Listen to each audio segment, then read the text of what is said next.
The USA must lead the way to peace and brotherhood. ISIS cannot be destroyed through military operations. Terror will only cease with the collapse of its ideology. From initially talking of bringing democracy to the region, the USA, which has been fighting radical Islamist organizations ever since the September 11th attacks, is now talking about eradicating ISIS. It is, of course, impossible to ignore the contribution that America has made to the building of peace in various parts of the world, such as Kosovo. The sensitivity it displays on the subject of supplying humanitarian aid to almost everywhere in the world, despite its own economic problems, is also praiseworthy. There is also no doubt that democracy needs to come to Islamic lands, and that the violence of ISIS needs to cease to exist for the sake of world peace. The most important thing is, however, how this is to be done. One concrete fact stands after 13 years of military operations, from Afghanistan to Libya and from Nigeria to Iraq. Radical terrorist groups have not ceased to exist through military force, violence, and oppression. On the contrary, they have grown even stronger. Statistics reveal that the USA has spent some $7 trillion in Afghanistan and Iraq. Again, according to the figures, $10 million of U.S. taxpayers' money goes to the fight against terror every hour. The lives that have been lost are, of course, beyond any material measurement. That picture can be changed, however. This is what needs to be done. All kinds of military operations, including airstrikes, just further anti-Americanism. Such strikes lead to civilian deaths, damage cities, and destroy infrastructure, causing ever-increasing fury in the countries concerned, and that fury mostly benefits radical organizations. Spending billions of dollars on producing people opposing it, and thus providing human resources for terror organizations, is a most undesirable state of affairs for the USA. The United States has conducted an operation that killed Osama bin Laden, the leader of Al-Qaeda. Although killing off the leaders of terror organizations is presented as an effective technique by some military analysts, looked at from a wider perspective, no results are actually obtained from it at all. In the most recent incident, 25 people lost their lives in a suicide attack on a UN convoy in the immediate wake of the killing of the leader of Al-Shabaab. Violence grows in proportion to the scale of destruction, resulting in a vicious circle of violence. In order to break the spiral of terror, it is essential to see the factors affecting people in the region and to assess them accurately.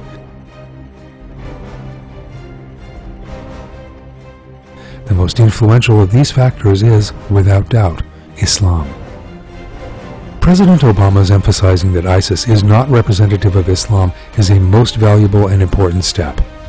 However, the ideology that ISIS does represent needs to be accurately identified. Indeed, ISIS does not represent Islam and Muslims, but unfortunately, many of the values it espouses are based on interpretations found in basic Islamic works. Careful examination of the basic works of Sunni Islamic culture, such as those of Bukhari, Muslim, Abu Dawud, and Tirmidhi, shows that they do refer to primitive and barbaric modes of punishment, such as striking on the neck and stoning, even though these are not in the Quran. First and foremost, these remarks must be removed from Islamic sources, and there must be a return to the essence of the faith, to the Quran, in other words. The whole Islamic world must be told, in detail, that there is no violence in the Quran and that such interpretations are incompatible with the Quran. If we want a spirit based on love, compassion, understanding, and affection to prevail across the Islamic world, the way to bring this about is a return to the moral values of the Quran, which have been ignored for centuries. Through such concepts as, you have your faith and I have my faith, and there is no compulsion in the faith, Islam laid the foundations of secularism and democracy 14 centuries ago. Once people live by the Quran, nobody can be accused of heresy for belonging to a different sect. Nobody will be killed for being a Christian or a Jew. No criminals will be crucified, and nobody will be enslaved because of a different ethnic origin. When people abide by the Quran, everyone, be they Christian, Jew, Muslim, or atheist, will live as first-class citizens, democracy will function properly, and universal law will ensure the provision of justice. Therefore, what needs to be done is to expose, with evidence from the Quran, the invalidity of the information that ISIS and other radical terror groups use as supposed evidence and that appears in various Islamic sources. Thousands of young Europeans and Americans who have joined ISIS can be won back through education and by revealing the truth instead of error, not by killing tens of thousands of people in the Middle East and raining bombs down upon them. As a superpower, the USA also has a powerful military. It has great expertise in the strategy of war and invasion. Yet what would really become the USA is to build and develop civilization and to contribute to progress. The way to do that is through educational and cultural activities. Correct education with accurate ideas needs to be implemented. Teaching the true Islam based on the Quran rather than the classic orthodox conception of Islam can make people who currently favor violence espouse peace, love, and brotherhood instead.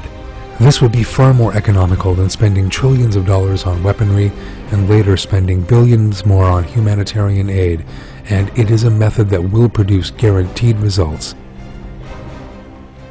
Some circles in the USA are wary of supporting the teaching of the Islam of the Quran.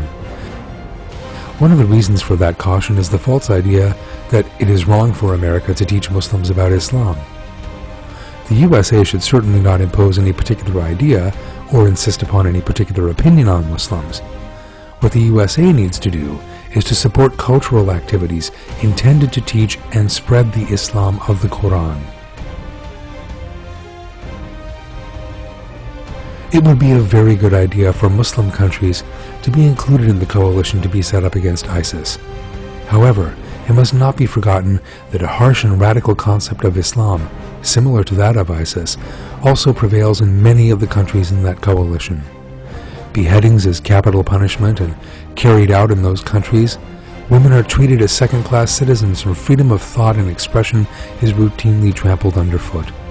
It is therefore impossible for the mindset that imposes a ruthless lifestyle on its own peoples to fight against ISIS in Iraq and Syria, or to provide the peoples of other regions with the peace they long for.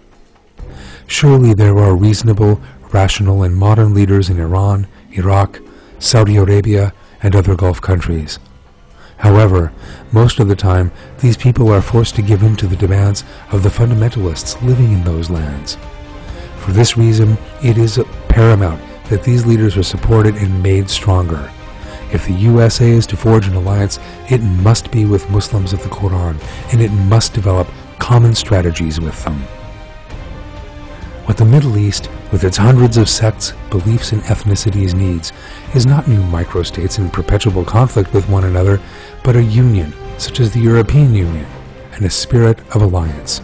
An Islamic world capable of acting as one in industry, economy, defense, and most importantly of all, in cultural activities, will lighten the burden on the USA. It will be able to resolve its own problems, guarantee its own energy resources, and prepare the ground for the ending of conflicts and regeneration.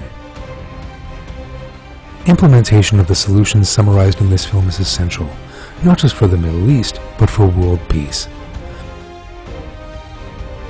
Instead of resorting to a new military operation that will doubtlessly last for years and produce no results, the rational thing is to turn to these proposals, which have never been tried before, but that would indeed produce the desired results. Unless the foundations of terror are eradicated through educational and cultural activities, unless the swamp is dried up, in other words, there is no point in simply swatting at mosquitoes. Our common prayer is to achieve a world in which there is no terror and violence, in which all people are valued, no matter what their religious beliefs, language, or race, a world of joy and happiness. We hope that the USA will be instrumental in making that common prayer a reality, in leading the way to peace and brotherhood.